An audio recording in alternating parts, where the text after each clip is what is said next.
सलग 6 वर्षापासून 12वी बोर्ड व सीईटी, नीट, जेईई एंट्रन्स एक्झामची चांगली तयारी करून खानापूर तालुक्यातून सर्वप्रथम विद्यार्थी घडवणारा एकमेव class success academy. IIT Powai मुंबईला जाणारा विट्याच्या इतिहासातील पहिलाच विद्यार्थी हा सक्सेसचाच। TFWS या सरकारी योजनेअंतर्गत प्रवेश मिळवून विद्यार्थ्यांची व पालकांची लाखो रुपयांची बचत करणारी एकमेव अकॅडमी सक्सेस अकॅडमी। लोकसभेच्या निवडणुका जाहीर झाल्या आणि पक्षांतर्गत हालचाली सुरू झाल्या। बैठका आणि चर्चाही रंगू लागल्या, तिकिटे ठरू लागली आणि कापल्याही जाऊ लागली। मात्र ज्यांना पक्षांची उमेदवारी जाहीर झाली त्यांचे उमेदवारी अर्ज दाखल केले जाऊ लागले। लोकसभेसाठी रावेर मतदारसंघातून 28 मार्च रोजी भारतीय जनता पक्षातर्फे रक्षाताई खडसे यांनी आपला अधिकृत उमेदवारी अर्ज जिल्हाधिकारी कार्यालयात जाऊन भरला। यावेळी त्यांच्यासोबत जलसंपदा मंत्री गिरीश महाजन, नामदार चैनसुख संचेती, शिवसेनेचे गुलाबराव पाटील, माजी खासदार हरिभाऊ जावळे, स्मिताताई महाले, मोहन शर्मा, रामभाऊ झांबरे व असंख्य कार्यकर्ते उपस्थित होते।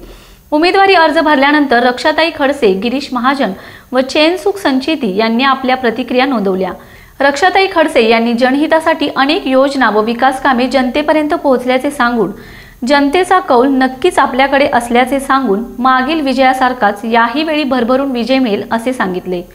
तसेच पुन्हा रक्षाताई खडसेच विजयी होतील असा विश्वास चैनसुख संचेती यांनी व्यक्त करीत त्यांना शुभेच्छा दिल्या व पुन्हा केंद्र सरकारात नरेंद्र मोदीच पंतप्रधान होतील असे ठणकावून सांगितले। यानंतर विराट सभेचे आयोजन करण्यात आले होते। यावेळी हजारोच्या संख्येने जनसमुदाय उपस्थित होता। श्रीमती रक्षाताई निखिल खडसे यांनी आताच आपला उमेदवारी अर्ज दाखल केला आहे आणि त्यांची मागची 5 वर्षाची कारकीर्द हे विकासाभिमुख होती आणि मोदीजींच्या सर्व ध्येय धोरणाचं आणि मुख्यमंत्र्यांच्या ध्येय धोरणाचं पालन त्यांनी पूर्णपणे केलं। त्यामुळे त्यांना यावेळेस प्रचंड वाढता प्रतिसाद राहील आणि त्या प्रचंड मताधिक्याने निवडून येतील।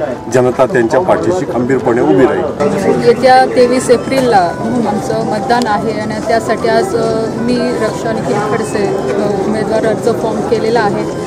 आज आमच्या सोबत महायुतीचे आमचे सगळे नेते आज इथे हजर आहे।